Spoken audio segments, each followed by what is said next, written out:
আসসালামু আলাইকুম সবাইকে। কি অবস্থা ভর্তি যোদ্ধারা? প্রিপারেশন কিন্তু নেওয়ার টাইম হয়ে গিয়েছে, ভর্তি যুদ্ধ কিন্তু শুরু হয়ে গিয়েছে। কিন্তু তুমি কি আধো ভর্তি যুদ্ধ মধ্যে ভর্তি যুদ্ধে তোমার বসার মতো প্রস্তুতি শুরু করেছো? না কিন্তু। সো আজকের ক্লাসটা হবে তোমার অ্যাকাউন্টিং নিয়ে, অ্যাকাউন্টিং প্রিপারেশন নিয়ে। সো আমি আমার পরিচয় দেই, আমার নাম মোহাম্মদ আব্দুল্লাহ রিজভী। আমি অ্যাডমিশন টেস্টে বেশ কটা পাবলিক ইউনিভার্সিটিতে পড়ার সুযোগ পেয়েছিলাম। সো আমি এই ক্লাসটা শুরু করার আগে তোমাদেরকে আমার একটা স্টোরি দিয়ে শুরু করি। আমি বিলিভ করি যে এই স্টোরি তোমাদেরকে হয়তো কিছুটা হেল্প করতে পারে। সো আমি বেশ উড়াধরা লেভেলে প্রিপারেশন নিয়েছিলাম এইচএসসি লেভেলে। তো প্রথম 9 মাসে আমার প্রিপারেশন অনেকটা কমপ্লিট হয়ে গিয়েছিলো। সো অর্থাৎ প্রথম 9 মাসে আমাদের একটা শর্ট সিলেবাস ছিল, বাট আমি ফুল সিলেবাসে প্রিপারেশন নিয়েছিলাম। সো এত বেশি পড়ছিলাম ওই টাইমে যে প্রথম 9 মাসে আমার প্রিপারেশন ফুল কমপ্লিট এইচএসসির। সো এই যে নিয়েছিলাম, এটা একটা ওভার কনফিডেন্স দিয়েছিল যে না আমি তো পারি সব। হ্যাঁ, এইভাবে করতে করতে পড়তে ওকে ফাইন, এসএসসি কমপ্লিট, ভালো রেজাল্ট হলো। তো এসএসসি শেষ, দেন শুরু হলো আমার অ্যাডমিশন প্রস্তুতি। সো আমি একটা কোচিংয়ে অ্যাডমিশন নিলাম, ঠিক আছে? আমি কোচিংয়ের নাম বলতে যাচ্ছি না। তো ওকে ফাইন, অ্যাডমিশন নিলাম, তার পাশাপাশি একটা অনলাইন ক্লাস করতেছিলাম। সো এইবার দেখো, কোচিংয়ে যখন অ্যাডমিশন নিলাম, বাট আমার প্রথম থেকে না, যখন থেকে ভর্তি প্রস্তুতি শুরু হলো আমার প্রথম 20 দিনে, যেটা বলতেছি 20 দিনের লাইফ কেমন ছিল আমার, আমি একটা ওভার কনফিডেন্স কাজ করতো যে আমি তো সব পারি। কারণ এই যে আগে এতগুলো সিলেবাস শেষ করে আসলাম, ভালো একটা পরীক্ষা দিয়ে আসলাম এসএসসি। সো আমি প্রথম এক্সাম ছিল আমার মনে আছে যে অ্যাকাউন্টিং পরীক্ষা ছিল, মানে অ্যাকাউন্টিংয়ে একটা টেস্ট ছিল আমার কোচিংয়ে। তো টেস্ট ছিল, ভালো করতাম ফাইন। তো আমার টেস্টের প্রিপারেশন আগে আমার তেমন একটা প্রশ্ন নিয়ে নেই। আমার যখন বইগুলো আমি সলভ করতে যাচ্ছি, কোয়েশ্চেন আমি সলভ করতে যাচ্ছি, আমার মধ্যে ছিল আমি তো পারি, আমি তো পারতেছি জিনিসটা। হ্যাঁ, ওকে ফাইন। তো আমি তেমন কিছু না দেখেই মোটামুটি প্রিপারেশান নিয়েই গেলাম এক্সাম হলে বসতে, হ্যাঁ, টেস্ট দিতে। আমি পেলাম কত, 100 নাম্বারের মধ্যে 20। সো আমার তো পুরা আকাশ পাতাল ভেঙে যাওয়ার মতো অবস্থা। কী হলো এটা আমার সাথে? হ্যাঁ, ওখানে আমার বন্ধু বান্ধব বা ব্যাটসম্যান যারা ছিল ওরা পাচ্ছে 100-এর মধ্যে 50, 60, 70। সো আমি খেলাম একটা ধাক্কা, কী রে ভাই, এত ভালো প্রিপারেশন নিয়ে আসছি, 20 কেন? হোয়াই? সো আমি যখন এটাকে এই এক্সামের পরে আমার হুঁশটা আসলো, এটা আমার প্রিপারেশনের 15 থেকে 16তম দিনে কথা বলতেছি। তো আমি যখন দেখলাম যে না আমি পারি, এটাই প্রথম আমার সমস্যা, আমি পারি, এই মাইন্ডসেটই সমস্যা ভাই। কারণ এই মাইন্ডসেট থাকার কারণে আমি একটা বিষয় নিয়ে আর রিভিশন দিচ্ছি না। তোমাদের মধ্যে অনেকেই আছো যারা অনেক ভালো প্রিপারেশন নিয়ে আসছো, উড়াদুড়ার প্রস্তুতি নিয়েছো, বাট অ্যাডমিশন টাইমে কারা চান্স পায়, কারা জিতে, ভর্তি যুদ্ধে কারা জিতে? যারা, এটা একটা ম্যারাথন রেস, আমি বারবার ধরে বলি অ্যাডমিশন টেস্ট হলো একটা ম্যারাথন। হ্যাঁ, যেখানে তুমি একটু দৌড়লা থেমে গেলা, দৌড়লা থেমে গেলা, এমন আস্তে দিতে হবে। যেখানে এমন না যে একবার দৌড়লাম শেষ ভাই হয়রান আর হবে না, এমন না। তোমাকে ডে বাই ডে ইমপ্রুভ করতে হবে, মিনিটে হলো তোমাকে রিভিশন দিতে হবে, তোমাকে বুঝতে হবে। দেখো, অ্যাডমিশন টেস্টে কেউ পাস করতে যায় না। তোমার প্রিপারেশন যদি হয় বা আমি পাস করবো, না ভাই তোমার দ্বারা হবে না। কারণ দেখো, তুমি 40,000 পরীক্ষার্থী ঢাকা ইউনিভার্সিটি বসে মিনিমাম পরীক্ষা দিতে, চান্স পাই কত ভাই? 1,000। ঠিক আছে, তাহলে মানে 1,000 বা একটু দিকে দিক। তো তাহলে তুমি আমাকে বলো, তাহলে বাকি 39,000 কোথায় তারা? তোমাকে অ্যাডমিশন টেস্ট বুঝে দিই ভাই, তোমার মেধা এই জায়গায়, এই জায়গায় না। অ্যাডমিশন টেস্ট এমন একটা এক্সাম যেখানে তোমাকে বোঝাই দিবে যে ভাই তোর মেধা এই জায়গায়, তোর মেধা এখানে না। এটা মেধার যুদ্ধ। হ্যাঁ, এখানে তুমি পাস করতে এসো নাই, পাস করতে তুমি আসো না, এখানে সিট নিতে আসছো। একটা কথা আছে, আমি বেশ একটা জায়গায় শুনছিলাম, বেশ ভালো লাগছিল আমার। এটা হলো কি, শূন্যস্থান হয়তো নিজের করতে হয়, হয়তো ছেড়ে দিতে হয়। ঠিক আছে, মানে তোমার সিটটা হয়তো তোমার নিজের করতে হবে, হয়তো এটা ছেড়ে দিতে হবে। এখন তুমি ডিসাইড করো যে তুমি কি তোমার সিটটা তুমি কি নিজের করবা নাকি ছেড়ে দিবা। এবার আমার স্টোরিতে ব্যাক আসি, কি হলো। তো ওই ঘটনার পরে আমি বুঝলাম যে আমার যে মাইন্ডসেট আমি পারি, এটা আমার জন্য বেশ সমস্যা হচ্ছে। কারণটা হলো, এটা ধার কারণে ওভার কনফিডেন্স আমি যাচ্ছি। হ্যাঁ, প্লাস অ্যাডমিশন টাইমে পারাটা ইম্পর্টেন্ট না, শুধুমাত্র পারাটা ইম্পর্টেন্ট না। কারণটা হলো দেখো, দেখো, যখন তুমি অ্যাডমিশন টেস্টে তুমি যাচ্ছ, এখানে তোমার পাস করতে তুমি যাচ্ছ না, তুমি এখানে পাস করতে যাচ্ছ না, এখানে তুমি অনেক কিছু পারো, এটাও শুধু ইম্পর্টেন্ট না।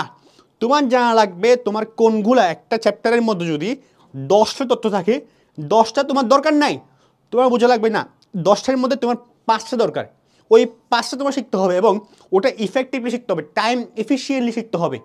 কথা বুঝতে পারছো? একটা এমসিকিউ সলভ করতে তুমি 1 মিনিটের কম সময় তুমি পাবা। এখন একটা এমসিকিউ সলভ করতে গিয়ে তুমি 2, 3, 4 মিনিট নিচ্ছ, ভাই তোমার চান্স হবে না, তোর দ্বারা সম্ভবই না। বুঝতে পারলা? তো তোমার যদি চান্স পেতে হয়, তোমার যদি চান্সটা অ্যানসিল করতে হয়, তোমাকে কি হইতে হবে? টাইম ইফেক্টিভ হইতে হবে, তোমাকে এফিশিয়েন্ট হইতে হবে, তোমাকে হ্যাঁ বুঝতে হবে যে কোনগুলো শিখতে হবে কোনগুলো শিখতে হবে না। ওই ধাক্কাটা আমাকে শিখাইছে যে ভাই, প্রথম কথা, ওভার কনফিডেন্স থাকলে বাদ দাও এবং কনফিডেন্স কম থাকলেও এটাও বাদ দাও। তোমার কনফিডেন্স হইতে হবে এবং কি একদম বরাবর বরাবর, বেশি হইলেও সমস্যা, কম হলেও সমস্যা, ঠিক আছে?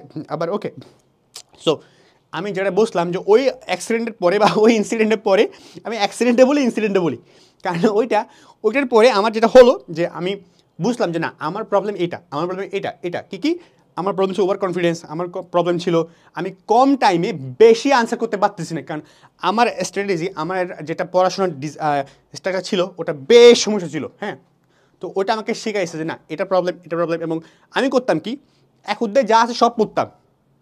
আমি পরে বুঝলাম ভাই, এখানে এমন অনেক ইনফো আছে যেগুলো আমার প্রয়োজন নেই। তাহলে ওই ধরো এই পার্টটা ইম্পর্টেন্ট, এটা নট ইম্পর্টেন্ট, সো আমি এই স্পেসিফিকগুলো শিখে আমার লাভ আছে, কারণ এই একটা পুরো সিলেবাসের মধ্যে এমন কি তথ্য আছে যেগুলো আমার কোনো কাজে লাগবে না, পরীক্ষায় গত 10-15 বছর আসেই নাই ভাই, যেটা 10 বছর আসে নাই তোর টাইমেও আসবে না। ওকে, সো তুমি যখন প্রিপারেশন নিচ্ছ তোমার বুঝতে হবে ভাই কোনটা তোমার পড়বা কোনটা পড়বা না। So let's back to topic, আশা করি তোমরা বুঝতে পারছো আমি এতক্ষণ ধরে কী বলতে চেয়েছি।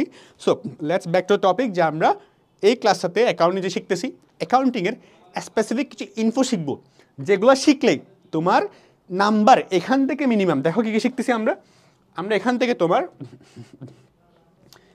দেখো এই টপিকগুলো শিখবো, এই টপিকগুলো শিখলে, এই টপিকগুলো যদি তুমি প্রপারলি শিখতে পারো, আমরা শেখাবো তোমাকে কেমনে শিখতে পারো, তোমার এই অধ্যায় থেকে এই টপিক থেকে মিনিমাম 5টা কোয়েশ্চেন আসতে পারে, মিনিমাম বা ম্যাক্সিমাম কয়টা? 5টা কোয়েশ্চেন। দেখো ঢাবি, চবি, রাবি, হ্যাঁ জাহাঙ্গীরনগর, গুচ্ছ, সবখানে এখান থেকে অনেক অনেক অনেক কোয়েশ্চেন আসে। সো তুমি যদি এগুলো ভালো মতো শেখো তোমার অনেক কাজে আসবে। এখন কথা হলো ভাই, এখানে কি আমরা শুধু শিখতে আসছি? না, শুধু শেখার কাজ এখানে না, আমরা ক্লাসে তোমাকে শেখাবো না, তোমাকে আমি দেখাবো যে এগুলা কত কম সময়ে, কি বললাম, কত কম সময়ে আমরা শিখতে পারি, কত এখানে শর্টকাট শিখবো আমরা, যে শর্টকাটগুলো কি। হ্যাঁ, আমরা এখানে শিখবো যে এই টপিকগুলা তোমাকে দেখাবো যে কোন ইউনিভার্সিটিতে আসছে, কোন ইউনিভার্সিটি অ্যাডমিশনটা আসে না, সবগুলো দেখাবো তোমাকে। সো আজকে ক্লাসটা বেশ ইন্টারেস্টিং, বেশ ইম্পর্টেন্ট, ভালো মতো করো, মনোযোগ দিয়ে করো, ঠিক আছে? So let's back to the topic. So আমরা কী শিখতে আছি দেখো, আজকের অ্যাকাউন্টিং ক্লাসটাতে আমরা বিক্রিত পণ্যের ব্যয় নির্ধারণ করতে যাচ্ছি। হ্যাঁ দেখো, এখন তুমি কোয়েশ্চেন ভাই এটা কি ইম্পর্টেন্ট? ডেফিনেটলি তোমার কাছে কি আছে, কোয়েশ্চেন ব্যাংক আছে। তোমরা প্রথমে কাজ করবে কি, তুমি যদি সিএমএ এক্সামিনেশনের প্রিপারেশন নাও, তুমি একটা কাজ করো, আমাদের কিউএন আছে বা যে কোনো একটা পাবলিকেশন, আমি কোনো স্পেসিফিক বলতেছি না, যে কোনো একটা পাবলিকেশনের কি নাও, একটা কোয়েশ্চেন ব্যাংক নাও প্রিভিয়াস ইয়ারে, ঢাবিরটা করো, আমি বলি ঢাবিরটা করলে বাকিগুলো এমনিতে হয়ে যায়। সো ঢাবির একটা প্রিভিয়াস ইয়ার কোয়েশ্চেনে কিউএন নাও, কোয়েশ্চেন অ্যান্সার বুক নাও, ঠিক আছে? নিয়ে কোয়েশ্চেন বুক নিয়ে তুমি এবার দেখো যে এখান থেকে কয়টা কোয়েশ্চেন আসছে, এখান থেকে কয়টা কোয়েশ্চেন আসছে, এখান থেকে কয়টা কোয়েশ্চেন আসছে, তুমি দেখবা এই টপিকগুলো কত ইম্পর্টেন্ট। প্রতিটা ইউনিভার্সিটি প্রতিবার অ্যাডমিশন টেস্টে টপিকগুলো কোয়েশ্চেন করবেই। সো বাট অনেকে এগুলো শিখে আসে, বাট কথা হইলো যে কত কম সময়ে কত ইফেক্টিভলি শিখতে হয় আমি জানি না, ঠিক আছে? সো আজকের ক্লাসটা বেশ ইম্পর্টেন্ট হতে যাচ্ছে, টাইম দিয়ে শেখো, মনোযোগ নিয়ে শেখো, কারণ এটা ভর্তি যুদ্ধ ভাই, এটা পাশ করার যুদ্ধ না। এখানে আসলে আমি দেখছি, আমি কিছু কিছু ইউনিভার্সিটি চান্স মিসও আমার হয়েছে, তো আমি আসলে ফিল করছি কি জানো, যে অ্যাডমিশন টেস্টে না মানে তোমাকে বুঝাবে যে ভাই তোর মেধাটা এতটুকু, তোর মেধা এখানে না, মানে তোর মেধা ঠিক এই জায়গায় না, একটা খুব লো ফিল দেয়। ওকে, সো লো ফিলটা দেয়, বাট আমি বিলিভ করি কেউ যদি বাই হার্ট অ্যান্ড সোল, কেউ যদি ভালো মতো প্রিপারেশন নেয়, কেউ আসলে অনেস্ট থাকে, তুমি অবশ্যই চান্স পাবা। আমার যখন চান্স মিস হচ্ছিলো একটা জায়গায়, সো আমি অনেক ডিপ্রেস হয়ে পড়ছিলাম। তো আমার যে টিচার ছিলেন উনি আমাকে জাস্ট একটা মেসেজ দিয়েছিল যে আমি অনেক মানে রুম বন্দি হয়েছিলাম অনেকটা। সো উনি আমাকে জাস্ট বলছিল তুমি যেহেতু অনেস্ট ছিলা তোমার চান্স হবে। সো আমি যদি রিপ্লাই করি না এটার, বাট এটা আমাকে আসলে, তো আমি যখন পরে দেখলাম একটা পর একটা নিউজ চান্স হচ্ছে। সো এটা আসলে ট্রু। তুমি যদি by heart and soul honest থাকো, ভালো মতো প্রিপারেশন নাও, বিশ্বাস করো তোমার চান্স অবশ্যই হবে। বাট এটা এমন না যে তুমি একটু বললে না। অ্যাডমিশন ম্যারাথনের মতো তোমার ডে বাই ডে পড়তে হবে, রিভিশন দিতে হবে। যেটা বললাম যে আমার ওভার কনফিডেন্স ছিল, তো তোমাদের করতে হবে কি এখন পড়তে হবে, এটা রিভিশন দিবে। যত বেশি পড়বা তার থেকে বেশি রিভিশন দাও ভাই। এই ক্লাসে করলা না, এখানে নোট করবা, তোমরা পুরো ক্লাসটাকে নোট করবা, নোট ডাউন করবা। হ্যাঁ, ইম্পর্টেন্টগুলো নোট ডাউন, এটা না যে পুরো টপিকই নোট ডাউন করবে না, ওখান থেকে ইম্পর্টেন্ট টপিকগুলো নোট ডাউন করবে এবং ওগুলো রিভিশন দিবা। রিভিশন যতবার দিবা অ্যাডমিশন টাইমে চান্স তারা বেশি পায় যারা বেশি রিভিশন দিতে পারে। রিভিশন ইজ তোমার গেম চেঞ্জার একটা কি টপিক, একটা পয়েন্ট। সো বেশি তুমি রিভিশন দাও, ঠিক আছে? সো আর না বলি, আমরা পরে ক্লাসে আরও শুনবো। সো অ্যাডমিশন নিয়ে, কারণ মোটিভেশন বলো, এটা মোটিভেশন না আসলে, এটা আসলে আমার রিয়েল লাইফ স্টোরি। সো তোমাদেরকে অনেক হেল্প করবো আশা করি। আমরা টপিকে ব্যাক করি, ঠিক আছে? ক্লাসে শুরু করি। সো আমরা মেইনলি এই টপিকগুলো শিখতেছি কি বিক্রিত পণ্যের ব্যয় নির্ধারণ। আমরা সমাপনী মজুত পণ্য মূল্য নির্ধারণ শিখবো এখানের মধ্যে আমরা পণ্যদ্রব্য বিক্রয় নির্ধারণ শিখবো, আমরা মুনাফার হার নির্ধারণ শিখবো, আমরা সংশ্লিষ্ট গাণিতিক সমস্যাগুলো আমরা শিখবো এখানে ওকে। সো বেশ কিছু বিষয় দেখবো, শিখবো, এবং আমি তোমাকে এনশিওর করতেছি এই টপিকগুলো তুমি যদি প্রপারলি ক্লাসটা করো ঢাকা ইউনিভার্সিটিতে, এখান থেকে মিনিমাম 2 থেকে 3 নাম্বার তুমি অবশ্যই যে টাইপ করাবো ওই টাইপ থেকে তুমি কমন পাবাই। এটা আমার কথা, আমি তোমাকে এনশিওর দিচ্ছি। এটা এই টপিকগুলো প্রপারলি শেষ করতে পারলে তোমার ঢাকা ইউনিভার্সিটিতে মিনিমাম 2 থেকে 3 নাম্বার তোমার মার্কস তোমার এনশিওর। আর চট্টগ্রাম, রাজশাহী, জিএসসি তো অনেক নাম্বারে আছে, ওটা তো অবশ্যই। Okay, so let's back to the topic আবার। সো দেখো, আগে আমরা একটু বেসিক নিয়ে ডিসকাশন করি যে আসলে ক্লাসটা আমরা কেমন সাজাচ্ছি। আমরা ক্লাসে একটা বেসিক আইডিয়া নিব, একটা বেসিক যেটা জানলে তোমার ম্যাথটা করতে বা টপিকটা বুঝতে ইজি হয়ে যাবে। সো বেসিক নিয়ে ডিসকাশন করবো আমরা এখানে। ম্যাথগুলো দেখবো, টাইপ দেখবো, আসলে অ্যাডমিশন টেস্টে কোন টাইপের কোয়েশ্চেন আসে, বা আমরা দেখবো যে কী আমাদের পড়তে হবে। হ্যাঁ, সো ম্যাথ টাইপ দেখবো, ম্যাথগুলো সলভ করবো প্রত্যেকটা। হ্যাঁ, এবং তো দেখাবো যে না কোন টেস্টে কোনটা আসছে, কোন টেস্টে কোনটা আসে না, একটা টেস্টে এক্সাম কোয়েশ্চেন টাইপ দেখাবো।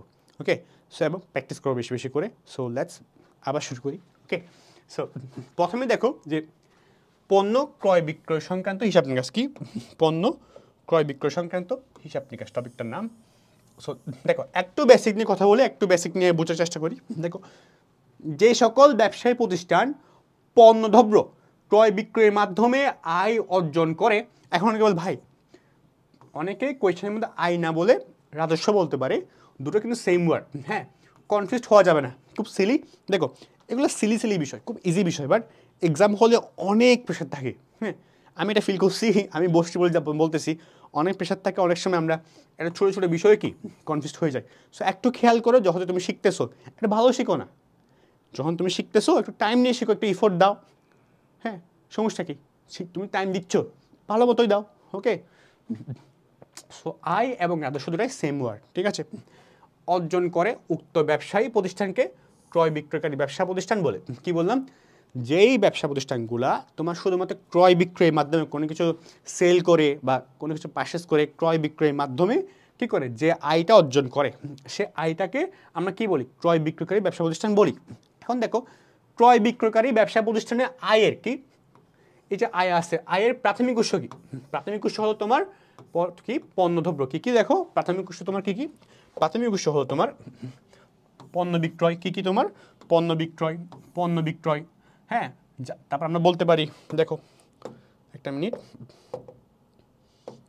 কি দেখো, পণ্য বিক্রয় যাকে বিক্রয় বা বিক্রয় হিসাবে দেখানো হয়। বেশ ইম্পর্টেন্ট, যেগুলো তোমার ক্রয় বিক্রয়কারী প্রতিষ্ঠান আছে, ওদের আয়টা যে বললাম, ওরা যে আয়টা করতেছে এটা প্রধান উৎস কি, মানে ওরা ঠিক কোন সোর্সের মাধ্যমে সবচেয়ে বেশি আয় করে, মানে প্রাথমিক উৎসটা কি? প্রাথমিক উৎসটা হলো কি, পণ্যকে বিক্রয় করা। ঠিক আছে, এই পণ্য বিক্রয় যেটাকে আমরা কি বলি, বিক্রয় বলি বা বিক্রয়ও বলতে পারি। ওকে, সো এটা কিসের, তো আমরা কি পাইলাম, একটা পয়েন্ট পেলাম। কি পয়েন্টটা কি, যে তোমার ক্রয় বিক্রয়কারী প্রতিষ্ঠানের প্রধান উৎস কি ক্রয় পণ্য বিক্রয়। ওকে, ঠিক আছে। দেখো, ক্রয় বিক্রয়কারী ব্যবসায় প্রতিষ্ঠানের ব্যয় বা খরচ প্রদান কত প্রকার? 2 প্রকার। কি আমার যে আয় বুঝছ, আয়টা কেমন হয়, ব্যয়টা কি বা খরচটা কত প্রকার? দেখো, ক্রয় বিক্রয়কারী ব্যবসা প্রতিষ্ঠানের কি মানে ক্রয় ব্যবসা প্রতিষ্ঠানের খরচ 2 প্রকার। ওকে, এটা একটু লেস ইম্পর্টেন্ট বাট ইম্পর্টেন্ট। কি এটা জিএসটির জন্য ইম্পর্টেন্ট বেশি। কি যে ক্রয় বিক্রয়কারী ব্যবসা প্রতিষ্ঠানের প্রধানত 2 প্রকার। কি কি? একটা হলো তোমার বিক্রিত পণ্যের ব্যয়, একটা হলো পরিচালনা ব্যয়। ওকে, একটা হলো কি তোমার পরিচালনা খরচসমূহ, এটাকে বিক্রিত পণ্যের ব্যয়। এখন বলতে পার ভাই এটা আমি বলি এটা ইম্পর্টেন্ট কিসের জন্য? জিএসটির জন্য। কি জিএসটি এটা ঢাকা ইউনিভার্সিটির জন্য তেমন ইম্পর্টেন্ট না। দেখো, আমরা তোমাকে একটা ইনফরমেশন কিসের জন্য ইম্পর্টেন্ট ওটা বলে দিচ্ছি। কি এই ইনফোটা জিএসটি আসতে পারে বাট ঢাকা ইউনিভার্সিটি না। ওকে, এখন বলতে ভাই আপনি তো বললেন যে ব্যয়টা 2 প্রকার, একটা বিক্রিত পণ্যের ব্যয়, একটা আমার পরিচালনা খরচসমূহ, পরিচালনা ব্যয়সমূহ। তাহলে বিক্রিত পণ্যের ব্যয়টা অ্যাকচুয়ালি কি? বিক্রিত পণ্যের ব্যয়টা হলো সম্পূর্ণ হিসাবকালে বিক্রিত পণ্যের মোট ব্যয়। কি একটা পুরো হিসাবকাল। এখন কথা হলো ভাই হিসাবকাল মানে কি? হিসাবকাল মানে হলো তোমার একটা বিজনেস, যে 1 বছর একটা বিজনেস ধরো তুমি জানুয়ারি 1 তারিখ শুরু করলা এবং ডিসেম্বরের 31 তারিখে শেষ করলা। এই যে পুরো 1 বছর, এই যে পুরো 1 বছর তুমি জানুয়ারি 1 তারিখ শুরু করে ডিসেম্বরের 31 তারিখ শেষ করলা, এই পুরো 1 বছর তোমার কি হিসাবকাল। ওকে, এটা তোমার কি বলতে পারি? কেন বলতে পারি হিসাবকাল, হিসাবকাল। ওকে, সো আমরা ভেঙে ভেঙে শিখতেছি সব কিছু, কারণ ভেঙে ভেঙে শিখতেছি, ভেঙে ভেঙে শিখি ইম্পর্টেন্ট তথ্যগুলোই শিখি। তো কি বললাম? বিক্রিত পণ্যের ব্যয় হলো সম্পূর্ণ হিসাবকালে বিক্রিত পণ্যের মোট ব্যয়। হ্যাঁ, কি দেখো মানেটা হলো বিক্রিত পণ্যের, ভেঙে দেখো আমি বলি কি কোয়েশ্চেনের মধ্যে আনসার আছে, এটা বেশ এই ওয়ার্ডটা মাথায় রেখো। কি কোয়েশ্চেনের মধ্যে আনসার থাকে। ওকে, দেখো কি বললাম? বিক্রিত পণ্যের ব্যয়। কি বললাম আমি? বিক্রিত পণ্যের ব্যয় মানে যেই পণ্যগুলা তুমি বিক্রয় করছো ওই বিক্রিত পণ্যগুলোর ব্যয়। কথাটা বুঝছো? যেই পণ্যগুলা তুমি বিক্রয় করছো ওই বিক্রয়গুলোর কি ব্যয়টা কি? হ্যাঁ, বিক্রয় করতে গেলে এমনি তো হয়নি, ব্যয় আছে না, ব্যয়টা বলতেছে। মানে একটা হিসাবকালে বিক্রিত পণ্যের মোট ব্যয়কে আমরা কি বলতে পারি? বিক্রিত পণ্যের ব্যয় আমরা বলতে পারি। তারপর এই ব্যয় বিক্রয়ের মাধ্যমে অর্জিত আয়ের সাথে সরাসরি সম্পৃক্ত। এটা আরেকটা হয় কি পরিচালন খরচ। পরিচালন খরচ মানে কি? আমরা ইন্টারমিডিয়েটে বা 9 10 কী করলাম? যে পরিচালন ব্যয় করলাম না আর্থিক অবস্থা বের করার সময় বিশদ বিবরণীতে কী করলাম? যে তোমরা অনেক কিছু হয়তো পড়ে নেই, আবার বলি আমাদের পরিচালন ব্যয় মানে কি? একটা প্রতিষ্ঠান পরিচালনা করতে গিয়ে কী কী ব্যয় হয়? একটা হলো বিক্রয় ব্যয়, একটা হলো প্রশাসনিক ব্যয়। কী ব্যয়? একটা হলো বিক্রয় ব্যয়, একটা প্রশাসনিক ব্যয়। সো আমাদের যেটা পরিচালন ব্যয় আছে আমরা 2 ভাগে ভাগ করতে পারি। কী ভাগে? 2 ভাগে আমরা ভাগ করতে পারি। একটা কি? একটা হলো তোমার বিক্রয় সংক্রান্ত খরচ, একটা হলো তোমার বিক্রয় সংক্রান্ত খরচ, একটা হলো তোমার প্রশাসনিক খরচের সমষ্টি। দেখো, পরিচালন ব্যয়কে আমরা 2 ভাগে ভাগ করতে পারি। 2টা ভাগ, একটা হলো তোমার কি বিক্রয় সংক্রান্ত খরচ, একটা হলো তোমার প্রশাসনিক খরচের সমষ্টি। ওকে, বুঝতে পারলাম? তাহলে আমরা কি পেলাম? আমরা পেলাম ব্যয় 2 প্রকার, একটা হলো বিক্রিত পণ্যের ব্যয়, একটা হলো পরিচালনা ব্যয়। আবার আমরা পরিচালনা ব্যয়টাকে 2টো ভাগে ভাগ করছি, একটা কি বিক্রয় সংক্রান্ত খরচ, একটা হলো তোমার প্রশাসনিক খরচসমূহ। ওকে, ঠিক আছে, বুঝতে পারছো কিন্তু টপিকটা? আর এই ইনফোটা এটা আবার ঢাকা ইউনিভার্সিটি ইম্পর্টেন্ট। এই তত্ত্বটা পরিচালনা করে 2 প্রকার, বিক্রয় সংক্রান্ত খরচ, প্রশাসনিক, এটা ঢাকা ইউনিভার্সিটি ইম্পর্টেন্ট, সহজ কোয়েশ্চেন করে দিতে পারে। আর এই ইনফো জিএসটি রাজশাহী চট্টগ্রামে ইম্পর্টেন্ট অবশ্য। ঠিক আছে, সো আমরা এবার দেখি পরের স্লাইড আমরা যাই। ওকে, তাহলে তুমি বুঝলা যে এখানে কি শিখলাম? স্লাইড থেকে আমরা শিখলাম ক্রয় বিক্রয় প্রতিষ্ঠান কি, ওদের আয় কেমনে হয়, ওদের আয়ের উৎস কি, ওদের ব্যয় কী কী, ব্যয়ের উৎস কী, ব্যয় কী কী, ওগুলোকে আমরা ভাগ করে করে করে করে দেখাইলাম। ঠিক আছে, ওকে। তারপর দেখো ক্রয় বিক্রয় প্রতিষ্ঠানে তোমার কি হিসাব নিকাশ, এটাতে আমরা দেখলাম ফাইন। ওকে, তারপরটা দেখো আমরা একটা পরটা দেখি। ওকে, দেখো আমরা তো ক্রয় বিক্রয় সম্পর্কে বুঝলাম। ঠিক আছে, এবার দেখো আমরা এই ক্লাসে আমরা কয়েকটা টপিক নিয়ে শিখতে পারছিলাম। দেখো আমরা কেন করতেছি যে প্রথমত আমরা ক্রয় বিক্রয়কারী প্রতিষ্ঠান কি ওটা নিয়ে বুঝতে পারলাম। ঠিক আছে, ওদের ভাগ করলাম, ওদের ব্যয় কী কী এটা ভাগ করে শিখলাম। হ্যাঁ, এটা ইম্পর্টেন্ট। এবার দেখো আমাদের কী কী শিখতে পারছিলাম এই ক্লাসে? আমরা এই ক্লাসে বিক্রিত বন্ধ ব্যয় শিখবো, আমরা বিক্রিত বন্ধ ব্যয় নির্ণয় করা শিখবো। হ্যাঁ, আমরা এখানে সমাপনী মূল্য নির্ণয় করা শিখবো। হ্যাঁ, কেমনে কেমনে এখান থেকে কোয়েশ্চেন আসতে পারে এটা শিখবো। সো প্রথমে আমরা মুনাফার হার নির্ধারণ শিখি। কী শিখবো আমরা প্রথমত তোমার মুনাফার হার নির্ধারণটা আমরা শিখি। ওকে, আমরা এটা আগে শিখি একটু। ওকে, এটা আমরা শেষ করি, দেন দেখো।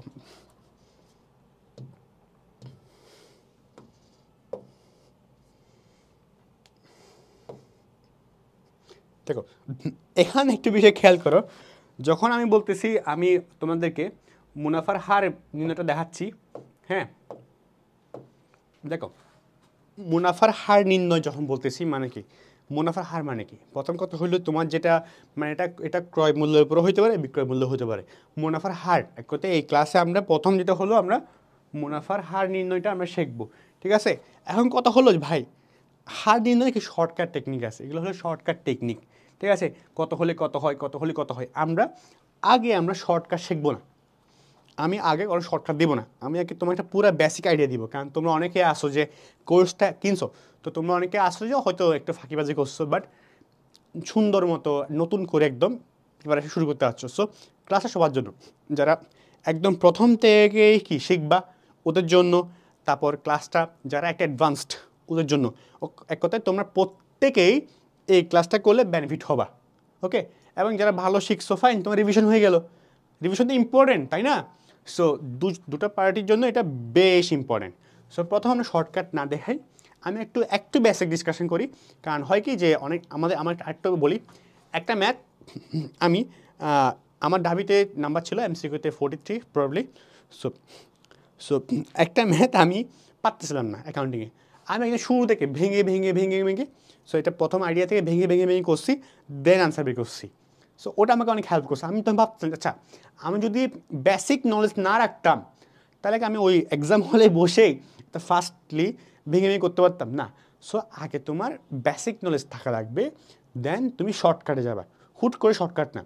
অ্যাডমিশন হলে আমাদেরকে অনেক কিছু শেখায়, অ্যাডমিশন হলে বলে শর্টকাট শেখো, ভাই সব কিছু শর্টকাটে যাবে না। শর্টকাট স্পেসিফিক কিছু টপিকের উপরে, সব ক্ষেত্রে শর্টকাট না, ঠিক আছে। শর্টকাট শিখলেও তুমি সবসময় একটা বেসিক শিখে রাখবে আগে, যে শর্টকাট যদি ভুলে যাও যাতে তুমি একদম গোড়া থেকে শিখতে পারো, গোড়া থেকে করে করে আনসারটা করতে পারো, ঠিক আছে।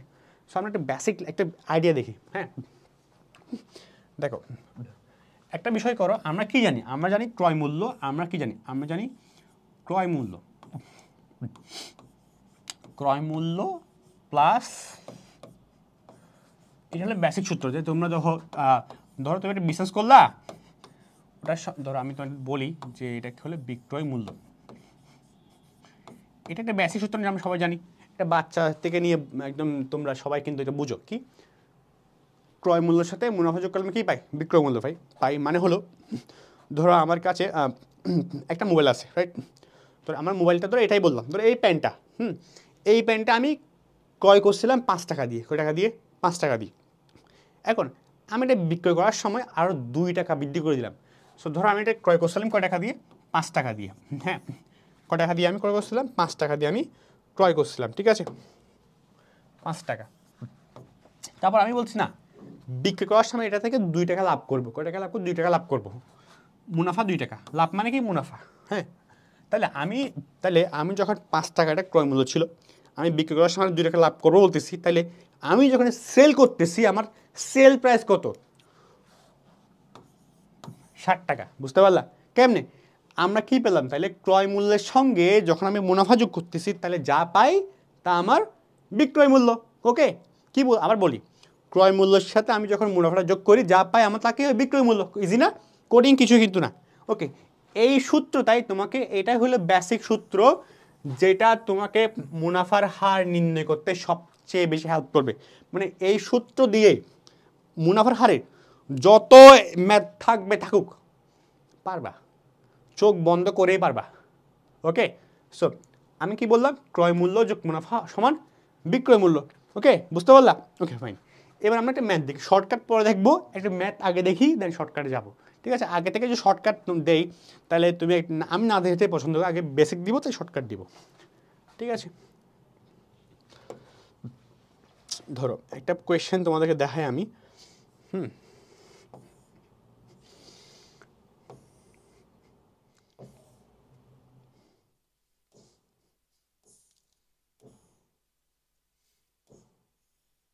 ওকে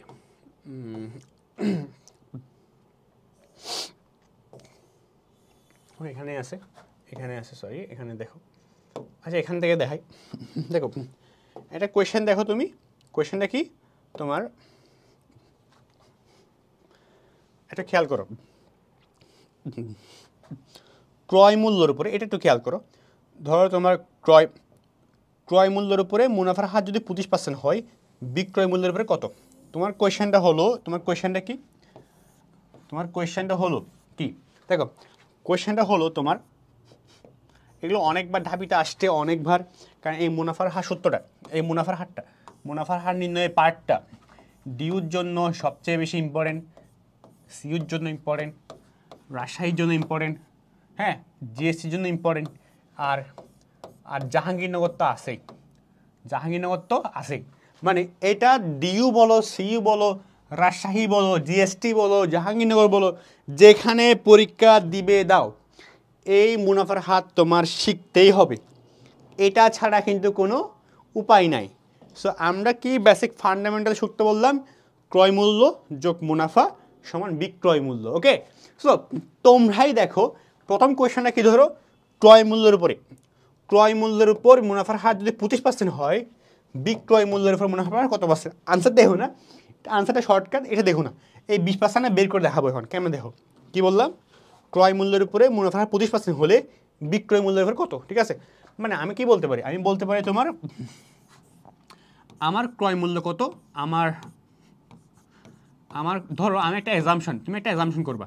কি কোয়েশ্চেনটা কি দেখো, কোয়েশ্চেন হলো ক্রয় মূল্যের উপরে মুনাফার হার 20% হলে কত পার্সেন্ট, সরি 25% হলে, ক্রয় মূল্যের উপরে মুনাফার হার 25% হলে বিক্রয় মূল্যের উপরে কত?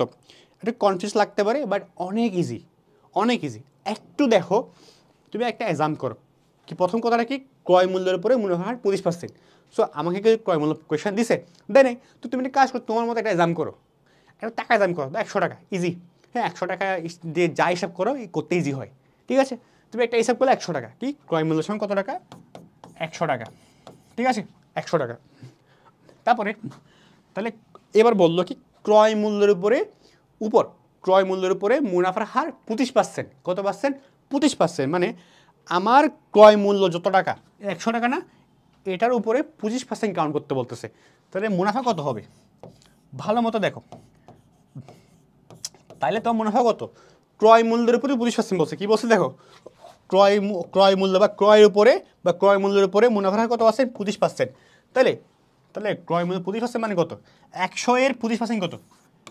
ক্যালকুলেট করে বন্ধ করো ভাই, ক্যালকুলেট কোনো কাজ আসবে না, অ্যাডমিশন এটা তোমাকে ইউজ করতে দিবে না। সো ক্যালকুলেট বন্ধ করে হাতে করো, কত? এটা বেসিক, এটা আমি আরও শর্টকাট দেখাবো, বেসিকটা বলতেছি একটু। হ্যাঁ, 25%, কারণ তোমরা অনেকে আসো একদম নতুন করে শিখতেছো, হ্যাঁ, অনেক তাদের জন্য ইম্পর্টেন্ট। সো 100 25% কত, মুখে হিসাব 25 টাকা। সো মুনাফা কত, 25 টাকা। সো আমরা কি জানি, আমরা জানি, সরি এটা একটু লেখাটা একটু অস্পষ্ট হয়েছে, কত, 25 টাকা, ঠিক আছে।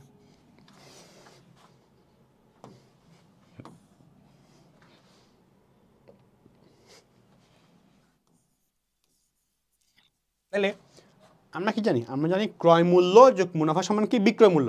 তাহলে আমরা কি বলতে পারি, বিক্রয় মূল্য সমান বিক্রয় মূল্য সমান কত, 125কে আমরা বলতে পারি। আমরা কি জানি, ক্রয় মূল্যের উপরে 25% মুনাফা, তাহলে মুনাফা 25 টাকা, ক্রয় মূল্য 100 টাকা। তুমি বল ভাই আমি কি 200 ধরতে পারি, ধরো, সমস্যা নেই, তার 225 হবে। হ্যাঁ, আমি ধরলাম 100 টাকা করলে ইজি হয়, ঠিক আছে। সো তাহলে মুনাফা 25 টাকা, তাহলে বিক্রয় মূল্য কত, ক্রয় মূল্য মুনাফা যোগ করলে কত, 25 টাকা, তাই 125 টাকা। ওকে, ঠিক আছে। এবার আমাকে বললো তোমার বিক্রয়, এটা যদি হয় বিক্রয় মূল্যের উপরে মুনাফা কত, একদম দেখো, একদম ইজি। প্রথম ম্যাথটা অনেক টাইম নিয়ে করাচ্ছি যাতে করে তোমার জন্য ইজি হয় বুঝতে। হ্যাঁ, একবার বুঝে যাবা, যত ধরনের ম্যাথ আছে ইজিলি পারবা, ঠিক আছে। তাহলে তুমি দেখো, আমরা একটু দেখি এখানের মধ্যে,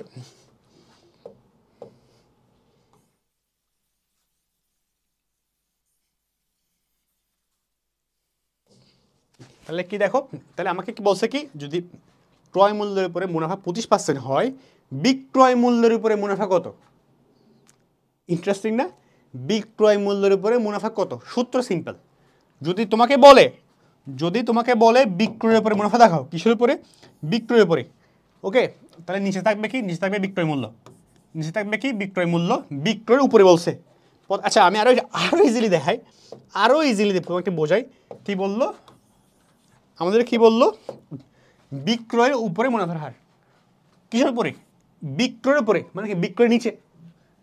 হ্যাঁ, বিক্রয় নিচে, বিক্রয় মূল্য। ঠিক আছে, উপরে কে? উপরে কে? মুনাফার হার না? মুনাফা না? মুনাফা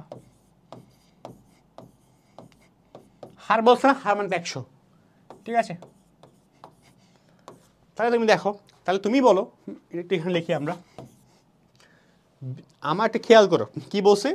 ক্রয় মূল্যের উপরে যদি 25% হয়, বিক্রয় মূল্যের উপরে মুনাফার হার কত? তাই একটু খেয়াল করে, বিক্রয়ের উপর মুনাফার হার। ঠিক আছে, তাহলে কিসের উপরে? বিক্রয়ের উপর। বিক্রয়ের উপর, তাহলে বিক্রয়ের উপর মানে কি? বিক্রয় নিচে। নিচে লিখলাম, উপরে কে? মুনাফার হার। সব মুনাফাটা লিখলাম। ঠিক আছে, তো আমি কত? বিক্রয় কত? 125 না? 125। মুনাফা কত?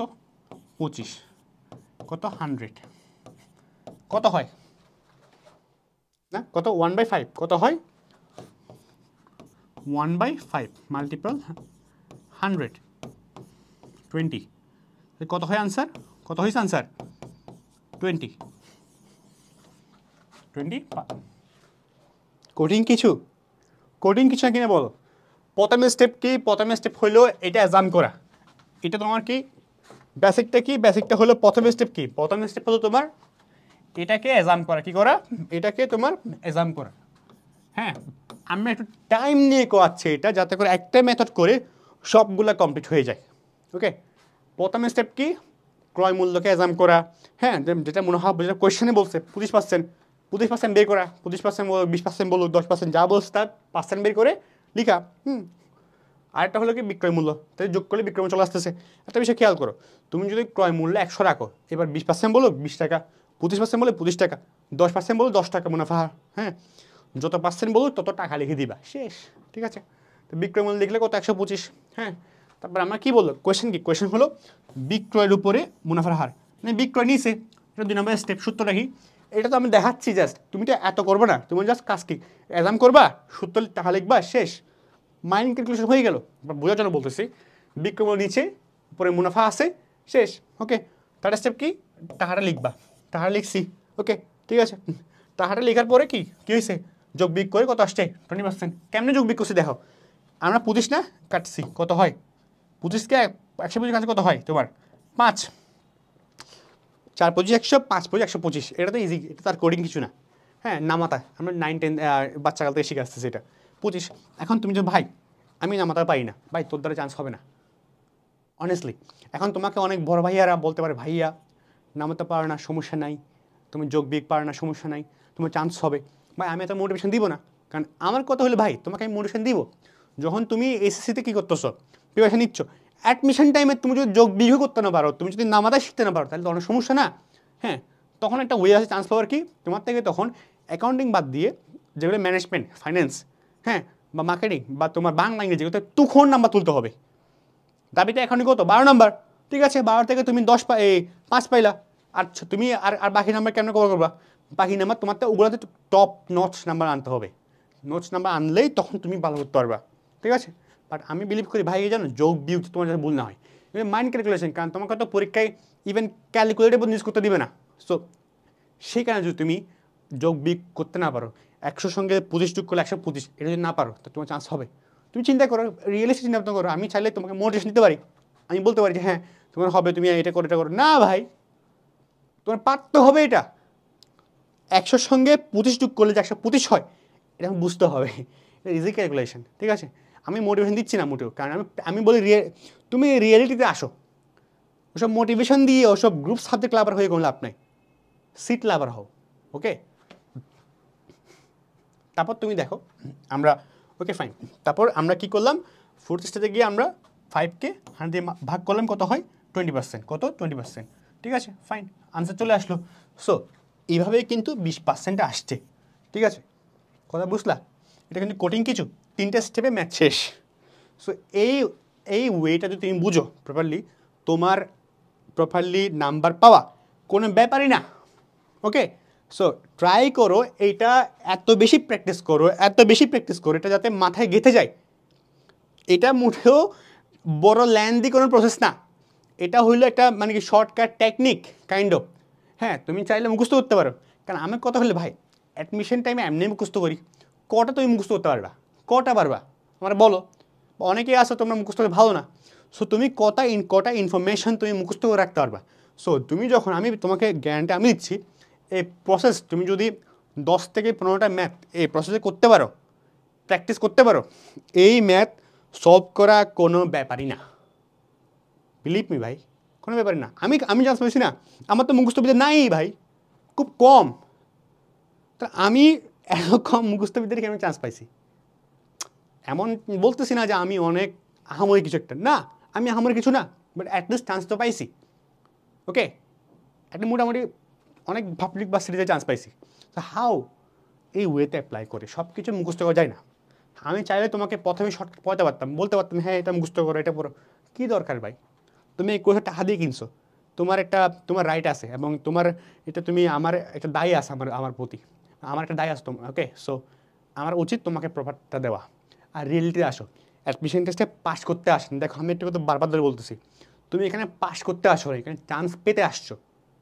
ওকে, সো ওইসব সো কল্ড ওইসব মোটিভেশন না নিয়ে রিয়েলিটিতে আসো, পড়ো ভাই। অ্যাডমিশনে পড়তে হবে প্রচুর, না পড়লে চান্স পাবো না, সোজা কথা। ঠিক আছে, সো দেখো ভালো মতো প্রিপারেশন নাও। আর একটা হলো, আমরা এই ওয়েতে যদি তুমি করো, প্রথম ওয়ে কি, প্রথম স্টেপ কি, একটা এক্সাম করা, মুনাফাটা বের করে, যোগ বিয়োগ করে, বিকের মধ্যে বের করা। ঠিক আছে, তারপরে স্টেপ কি, তারপরটা হলো তোমার সূত্রটা এক্সাম করা। এটা লিখতে হবে, এটা আমি লিখে দেখাইছি জাস্ট। পরীক্ষায় তুমি লিখবা, এমসিকিউ লিখবা না, এজামশন, তাই না? সেটা এক্সাম করবা, দেন এজামশনটা একটা হারে বসাবা, শেষ। যোগ বিয়োগ করবা, শেষ। যোগ বিয়োগ কেমনে করতো ওটা কিন্তু দেখাইছি আমরা, রাইট? অনেক ইজি না, কোডিং কিছু না। সো এইভাবেই কিন্তু এই অ্যাপ্রোচে অ্যাপ্লাই করলেই আমরা করতে পারি। আমরা আরেকটা এক্সাম্পল দেখি আমরা করতে পারি কিনা এই ওয়েতে। একটা এক্সাম্পল আমরা দেখি। হ্যাঁ, আমি আসলে অ্যাডমিশনটা আছে যুদ্ধের মতো। সো মানে এখানে আসলে না, তোমার ভালো মতো প্রিপারেশান না নিলে, ভালো একটা পোস্ট নিতে না পারলে না, তোমাকে অনেক পস্তাতে হবে। সো আর তোমাদের তো টাইম আছে, এমন তো না যে এখন তোমার তো আহামরি কিছু করতে হচ্ছে। তুমি যতই ইফোর্ট দাও, মানে যতই তুমি টাইম যায় আছে, অন্য যায় কিছু করো, তুমি অ্যাটলিস্ট একটা টাইম রাখো যে টাইমে তুমি পড়তে পারো। ঠিক আছে, অ্যাডমিশন প্রিপারেশন নিতে পারো। কারণ প্রত্যেকে তো সেমভাবে আসো না, অনেকের অনেক কী আছে, অনেক কাজ করছো, অনেকে আসো যে কী করো তোমরা, অনেক কাজকর্ম করেই পড়তে আসো, অনেকেই আসো। হ্যাঁ, পারিবারিক সমস্যা থাকতে পারে, বিভিন্ন সমস্যা থাকতে পারে, ইকোনমিক সমস্যা থাকতে পারে। সো জয় কিছু করো, কষ্ট করো। এই আসলে এই 3 মাস কষ্ট করলে না, তোমার লাইফটা অনেক ইজি হবে। আমি বলতেছি না 3 মাস কষ্ট করলে, চান্স পেলে তুমি একদম আহামরি একটা কিছু হয়ে যাবে না, বাট তোমার লাইফটা একটু হলে ইজি হবে। সো একটু কষ্ট করো না, একটু কষ্ট করলে দেন তোমার ইকোনমিক্যালি তুমি ভালো থাকতে পারবা, সোসাইটিলি তোমার ভালো একটা পজিশন যেতে পারবা। সো একটু ইফোর্ট দাও, এটা তোমাকে অনেক হেল্প করবে। ঠিক আছে, সো যারাই অনেক কাজকর্ম করো, যারা তো সারাদিন তাদের কোনো কী নাই, অত কাজ করতে হচ্ছে না, বা ইকোনমিক্যালি অত স্টাইল করতে হচ্ছে না, ওদের তো বাদ দিলাম। বাট যারা করতেছো তোমরা, হ্যাঁ তোমরা আসলে ওয়ারিয়ার। বাট যাই করতেছো, ওটা পাশাপাশি একটু ক্লাসগুলো করো, ভালো মতো প্রিপারেশন নাও। হ্যাঁ, আশা করি তোমরা অনেক ভালো কিছু করতে পারবা, কারণ আল্লাহ সবই দেখতেছে। ঠিক আছে, সৃষ্টিকর্তা সবই দেখে, তিনি কখনো কার প্রতি অন্যায় করে না। অনেস্টলি তিনি কখনো তোমার প্রতি এমন কিছু চাপিয়ে দিবে না যেটা তোমার জন্য কি মানে খুব বেশি বোঝা হয়ে যাবে, বা তোমার সীমার বাইরে তোমাকে চাপিয়ে দিবে না। সো ধৈর্য ধরো, পেশেন্স রাখো, প্রিপারেশন নাও, ইনশাল্লাহ ভালো কিছুই হবে তোমার লাইফে। ওকে, আমার একটা ম্যাথ আমরা দেখি। হ্যাঁ, আরেকটা ম্যাথ তোমরা দেখতে পারো, একটা দেখো যে আমরা তোমার এই ম্যাথটা একটু দেখি। এই ম্যাথটা একটু বেশ ইম্পর্টেন্ট লাগতেছে, আমরা একটু দেখি ইজিতের মধ্যে। ক্রয়ের উপরে মুনাফার হার, ক্রয়ের উপরে মুনাফার হার যদি 100% হয়, ক্রয়ের উপরে মুনাফার হার, এটা খুব কম আসে, এটা না বলি। এখন ডিফিকাল্ট দেখে দেখি, ইজিগুলো দেখে ডিফিকাল্টগুলো ডিফিকাল্টগুলো দেখলে ইজিগুলো নিতে পারা যায়। ঠিক আছে, ক্রয়ের উপরে মুনাফার হার যদি 20% হয়, কি ক্রয়ের উপরে মুনাফার হার যদি তোমার কি, ক্রয়ের উপরে মুনাফার হার যদি তোমার কী হয়, তোমার 20% হয় তাহলে বিক্রয়ের উপরে কত? কোয়েশ্চেন হলো, আনসার দেখো না, সো মানে আনসারটা জাস্ট মুখস্থ করে না।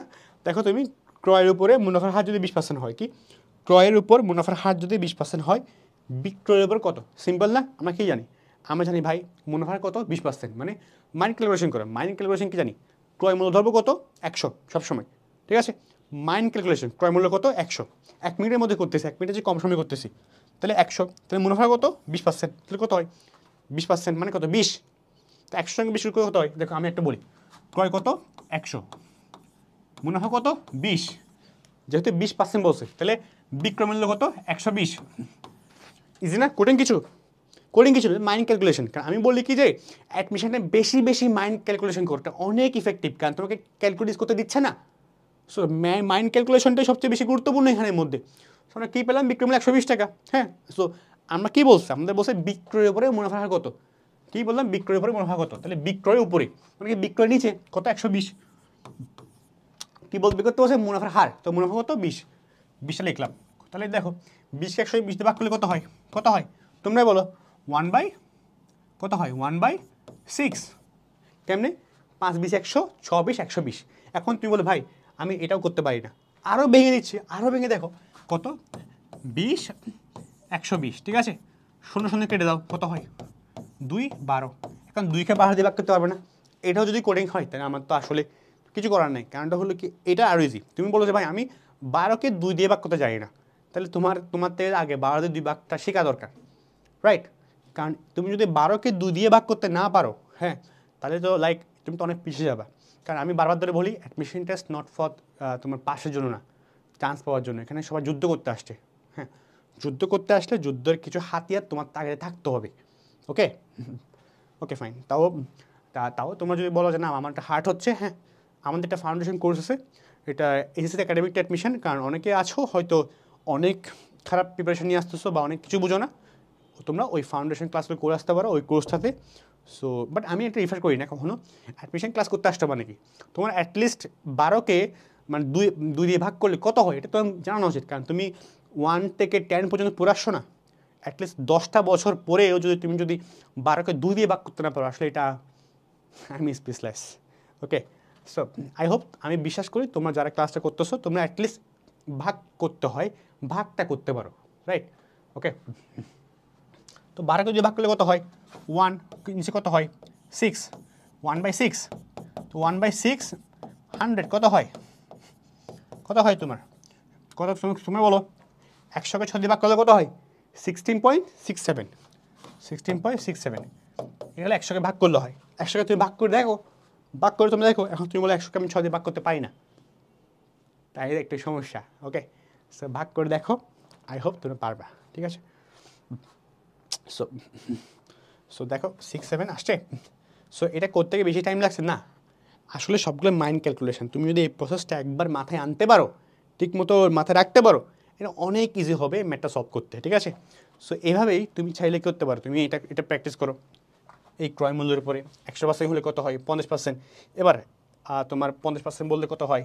33.3%। হ্যাঁ, এটা বললে কত হয়? 25%। এবার দেখো এটা হলো কি, এতক্ষণ দেখাইলাম যে ম্যাথটা করা বেসিক ওয়ে, বা যে ম্যাথটা তুমি 10-12 বার প্র্যাকটিস করলে এই ওয়েতে তুমি এই ওয়েগুলা এই ম্যাথটা ইজিলি আনসার করতে পারবা, ঠিক আছে? সো এটা হলো একটা ওয়ে। এবার দেখো শর্টকাটটা এবার বলি। এতক্ষণ ধরে তো বললাম অনেক কিছু, এবার শর্টকাট দেখো। শর্টকাটটা হলো এই যে স্লাইডে দেখলা যে অনেকেই আমি বলি, এবার তোমরা যদি তোমার মনে হয় যে না আসলে এটা কঠিন, তাহলে তুমি করো কি, এগুলোই আসে যেহেতু এই পার্সেন্টেজের ক্ষেত্রে এই পার্সেন্টেজগুলো বেশি আসে। সো তুমি করতে পারো কি, এবার এই পার্সেন্টেজটা মুখস্থ করতে পারো। হ্যাঁ, কী করতে পারে? মুখস্থ করতে পারে। মুখস্থ কি, যে তুমি বলতে পারো যে না তোমার যদি কি হয়, তোমার যদি একটু মানে ম্যাথমেটিক্যালি বেশি প্রবলেম হয়, তুমি এই পার্সেন্টেজগুলো তুমি মুখস্থ করে রাখতে পারো। কারণটা হলো এই মুখস্থ করলে তোমার সেকেন্ড ওয়ে কি মুখস্থ করা, মুখস্থ করলে তোমার এটা অনেকটা ইজি হয়ে যাবে। হ্যাঁ, অনেকটা তুমি যদি মুখস্থ করতে পারো করে ফেলো কত, কারণ এগুলো অনেকটা কমন। হ্যাঁ, এগুলো সবচেয়ে কমন। সো এগুলো সবচেয়ে কমন যেহেতু, সেহেতু এগুলো বেশি বেশি আসে। আর আমি একটা কথা বিলিভ করি ফ্রেমলি, যে গত 10 বছরে যেটা আসছে তোমার টাইমে সেটাই আসার সম্ভাবনা একটু বেশি। হ্যাঁ, বা গত 10 বছর যেটা আসেনি তোমার সময় সেটা খুব রেয়ার আসবে না, মানে এটা আসবে না। নর্মালি আসবে না। ওকে, সো এটাই বেশি possibilities. So okay fine. So তুমি দেখতে পারো এটা কত হয়, এটা হয়, এটা মুখস্থ করতে পারো চারটা ক্রয় মূল্য হলে বিক্রয় মূল্য মুনাফা এত। তো মুনাফা নির্ণয় করার আমরা আশা করি একটা পার্ট বসে, আরেকটা পার্ট এবার দেখি আমরা। ওকে, সো আই হোপ তোমরা মুনাফার হারটা অনেকটা বুঝতে পারতেছো এবার কেমনে বের করতে হয়, কেমনে হয় না, তোমরা মোটামুটি তো পারতেছো, রাইট? আরেকটা এবার দেখি, আরেকটা কিছু টাইপ দেখি যেখানে তোমরা ইজিলি পারবা। এই টাইপ দেখি এতক্ষণ ধরে আমরা কি করলাম, আমরা ক্রয় মূল্যের উপরে মুনাফা দেওয়া ছিল, আমরা বিক্রয় মূল্যের উপরে বা বিক্রয়ের উপরে মুনাফার হারটা নির্ণয় করছি, রাইট? ঠিক আছে, এবার আমরা দেখব যে বিক্রয় মূল্যের উপরে যদি মুনাফার হার দেওয়া থাকে তাহলে ক্রয় মূল্যের উপরে কত। সেম মেথড, সেম অ্যাপ্রোচ, কোনো ভিন্ন নাই। দেখো একদম ইজি না, একদম ইজি। দেখো সেম মেথড।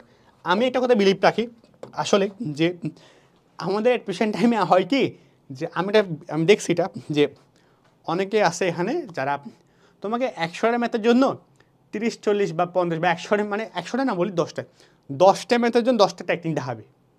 হ্যাঁ, মানে 10টা ম্যাথের 10টা ওয়ে। আমি এটাকে বলি ভাই এটা ভন্ডামি ছাড়া কিছুই না।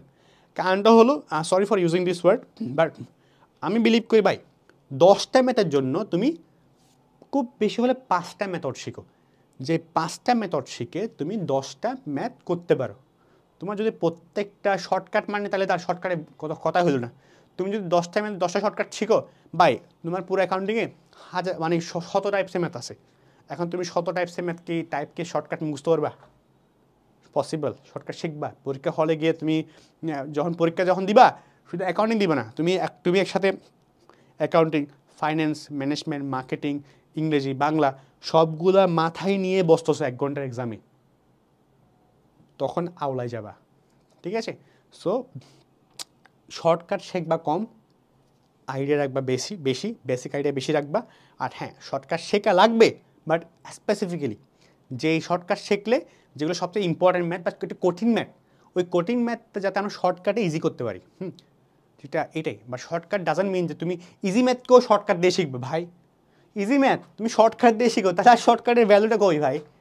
যে ইজি ম্যাথ তোমার করতে লাগবে নর্মাল মেথড নর্মালি করতে লাগে 20 সেকেন্ড, হ্যাঁ, বা তুমি খুব ইজিলি কোনো চিন্তাভাবনায় অত বেশি মাথায় এফোর্ট দেওয়া ছাড়া ইজিলি করতে পারতেছো, ওই ম্যাথে যদি তুমি শর্টকাট দিয়ে শেখো তাহলে শর্টকাট এখন ভ্যালু থাকলো না। সো কখনো ওই ফাঁদে পড়বো না যে শর্টকাট না ভাই, সবসময় শর্টকাট খাটে না। শর্টকাট ওটার জন্য শিখবা যেটা কঠিন ম্যাথ, বাট যেটা ইম্পর্টেন্ট এবং যেটা করতে টাইম লাগবে ওটা তুমি শর্টকাটে শিখবা। ইজি ম্যাথও শর্টকাটে শেখার কোনো মিনিং নেই। ঠিক আছে, সো আমরা এই মেথডেও আমরা সেম ওয়ে আগে যা শিখছি সেম রুলে কোনো চেঞ্জ নেই। একটা রুল দিয়ে আমরা পুরা মুনাফার হার শিখবো, একটা রুল পুরা মুনাফার হার শেষ। ঠিক আছে, রুল কি বলছিলাম, রুলটা আবার লিখি, আমি আবার লিখতেছি কি রুল, যে ক্রয় মূল্য প্লাস মুনাফা সমান কি তোমার সমান হলে তোমার কি যোগ করলে কি হয়, আমরা বিক্রয় মূল্য পাই। কি পাই? বিক্রয় মূল্য আমরা পাই। ক্রয় মূল্য আর মুনাফা যোগ করলে আমরা কি পাই? বিক্রয় মূল্য আমরা পেতে পারি। ঠিক আছে, তাহলে তোমার প্রথম প্রশ্ন আমরা দেখি, প্রথম প্রশ্নে কি বলছে দেখো, বিক্রয় এটা দেখি, বিক্রয়ের উপরে মুনাফার হার যদি 20% হয়, কি হয়? বিক্রয়ের উপর মুনাফার হার 20% হলে ক্রয়ের উপর মুনাফার হারটা কত? ক্রয়ের উপর মুনাফার হার কত এটা আমাদেরকে বের করতে বলছে। ঠিক আছে, কত পার্সেন্ট? বিক্রয়ের উপরে মুনাফার হার যদি তোমার 20% হয়, ক্রয়ের উপর কত? তো আমি প্রথমে কি বলছি, যেটা শুরু থাকবে এটারও একটা তুমি আইডিয়া করো। ধরো একটা আইডিয়া কি, বিক্রয় ধরো 100 টাকা, কত তোমার মতো এক্সাম করো, কত 100, কত ধরলাম 100 ধরলাম। ঠিক আছে, তাহলে আমরা সূত্র কি জানি, তো আমরা ধরলাম যে বিক্রয় ধরলাম কত 100, কি বললো, বিক্রয়ের উপর মুনাফা হার কত 20%, কত পার্সেন্ট? 20%। তাহলে 100-এর 20% কত? 20 টাকা। তাহলে মুনাফা কত? 20 টাকা। তাহলে আমরা কি জানি, আমরা যদি 100 টাকার মধ্যে যদি 20 টাকা মুনাফা হয় তাহলে আমাদের ক্রয় কত? 80 টাকা না? কোডিং কিছু না, মানে আমরা কি জানি, আমরা জানি দেখো ক্রয় মূল্য যোগ সমান বিক্রয় মূল্য। ঠিক আছে,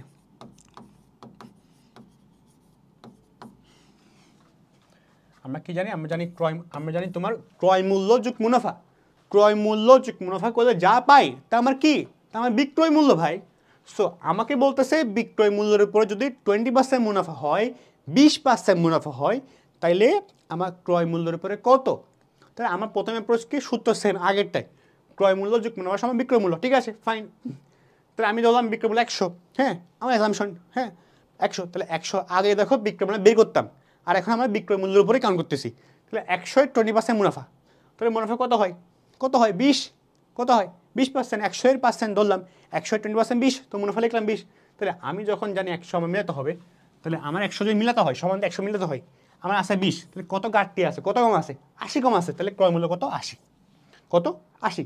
তাহলে আমাকে বলে, এটা আমরা সিম্পল সূত্র। ঠিক আছে, আগে আমরা কি করতাম, ক্রয় মূল্য দেওয়া থাকতো, মুনাফা দেওয়া থাকতে বিক্রয় মূল্য বের করতাম।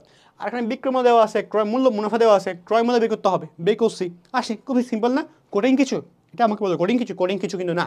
একটু চিন্তা ভাবনা করো, আমার কথাগুলো একটু শোনো, আরও ইজি হয়ে যাচ্ছে, তাই না? কোয়েশ্চেন কি, কোয়েশ্চেন হল তাহলে এটা যদি এমন হয়, তাহলে ক্রয়ের উপর মুনাফার হার কত, ক্রয়ের উপরে মুনাফার হারটা কত, আমরা কি জানি? সিম্পল না? একদম ইজি, একদম ইজি না? কঠিন কিছু? আসলে কঠিন কিছু কিন্তু না। দেখো তোমরা,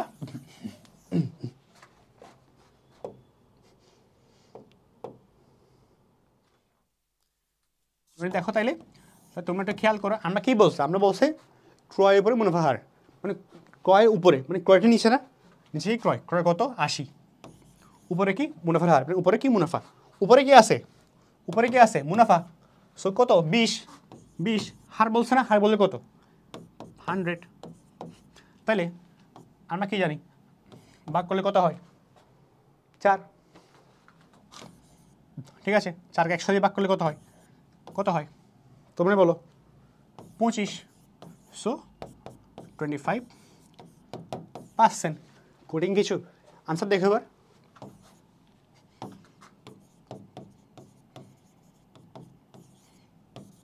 কঠিন কিছু তোমরা বলো? এটা মোটেও কঠিন কিছু না।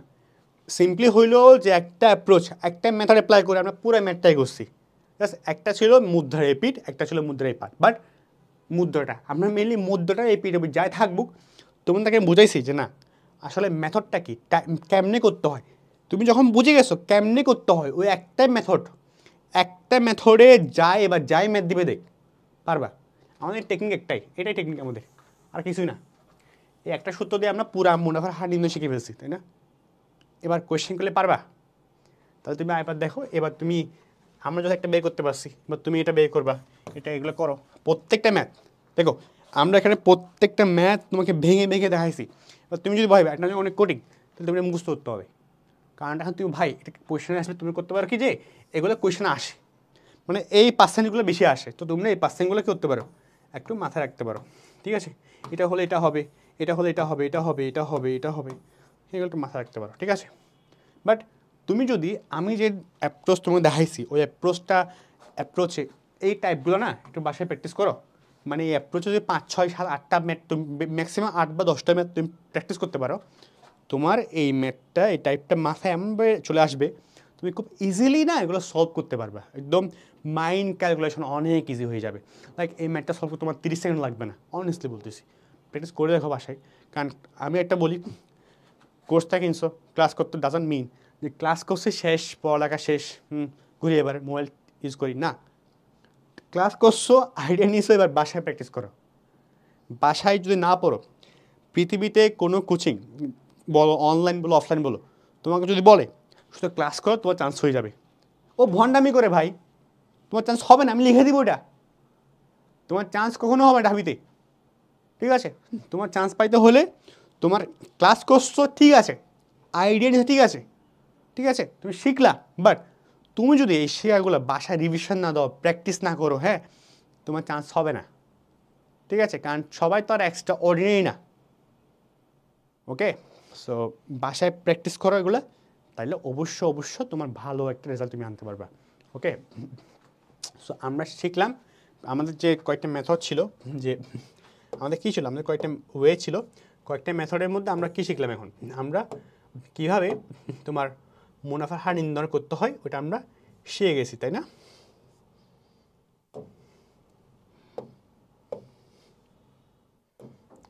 আমরা এইটা এখন পারবো। এখন যদি তোমাকে এটা আমাদের কি কমপ্লিট, এখন যদি তোমাকে এখান থেকে কোনো কোয়েশ্চেন দেয় যে ভাই বের করো তুমি মুনাফার হার কেমন নির্ণয় করতে হয়, এটা নির্ণয় করতে দেয়, তুমি পারবে না? বিশ্বাস করি তুমি অবশ্যই পারবা এবার, ঠিক আছে?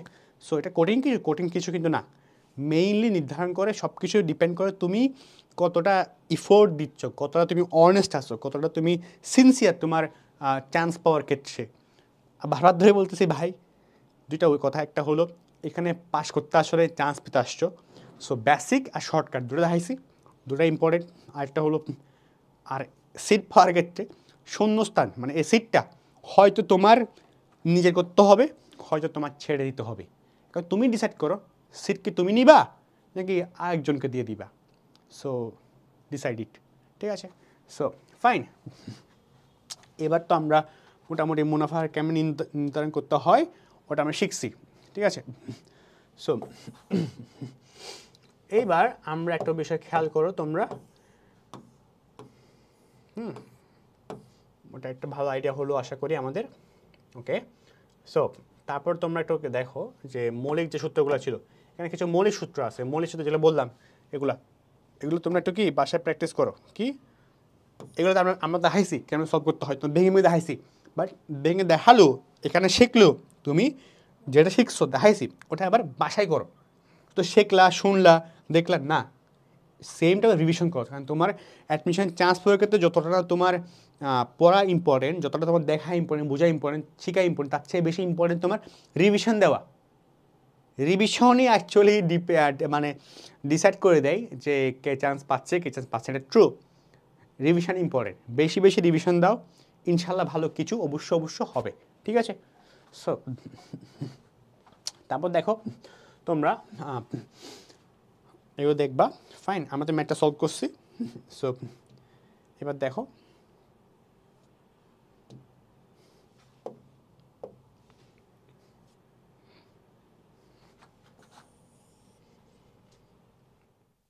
এবার আরেকটু কিছু আমরা সূত্র আমরা একটু দেখি, ঠিক আছে?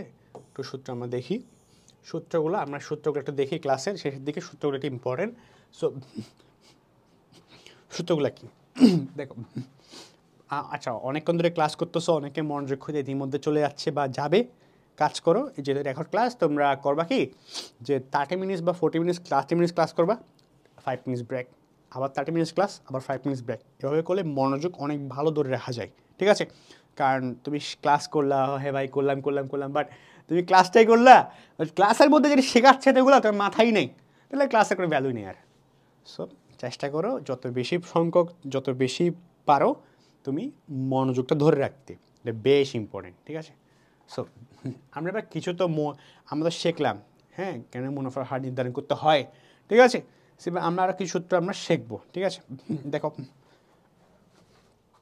সো আচ্ছা এটার আগে আমরা তুমি দেখাই যে এটার একটু দেখাই, আমরা একটু একটা বিষয় ক্লিয়ার করি যে আমরা এতক্ষণ ধরে কী শিখলাম টপিকের মধ্যে, আমরা তোমার কীভাবে আমাদের মুনাফার হার নির্ধারণ করতে হয় ওটা আমরা শিখছি, কি মুনাফার কেমন নির্ধারণ করতে ওটা আমরা শিখছি। ওকে, এবার আমরা এই বাকি 3টা শিখবো, যে বিক্রিত পণ্যের ব্যয় কেমন নির্ধারণ করতে হয়, সমাপনী মজুত পণ্য কেমন নির্ধারণ করতে হয়, কারণ বিক্রি মূল্য কেমন নির্ধারণ করতে হয়, কিছু সমস্যা ট্রাই করবো। আবার এগুলো শিখতে গিয়ে আমরা কি সমাপনী মজুত পণ্য নির্ধারণ করা, বিক্রিত পণ্যের ব্যয় নির্ধারণ করা, মোট ব্যয় নির্ণয় করা, পরিচালন ব্যয় নির্ণয় করা, হ্যাঁ, পুরা প্রসেসটাই শিখবো এখানের মধ্যে। ওকে, পুরা প্রসেসটা বেশ ইন্টারেস্টিং, একটু সময় দাও, আশা করি সবটা শেষ হবে। ওকে, সো আচ্ছা আমরা এই টপিকগুলো আমরা আজকে এখানের মধ্যে সবচেয়ে বেশি ইম্পর্টেন্ট এই মুনাফার হার নির্ধারণটা। সো আজকের ক্লাসটাতে আমরা কী শিখলাম, মুনাফার হার নির্ধারণটা শিখছি। সো নেক্সট ক্লাসটাতে আমরা আবার কি তোমার বাকি টপিকগুলো শিখবো, ঠিক আছে? বাকি টপিকগুলো নেক্সট ক্লাসে আমরা কভার করবো। সো আজকের ক্লাসটা এই পর্যন্তই। Thank you so much for watching this video for a long time. So দেখা হচ্ছে পরবর্তী ক্লাসে, পরবর্তী পার্টে। সো আল্লাহ হাফিজ।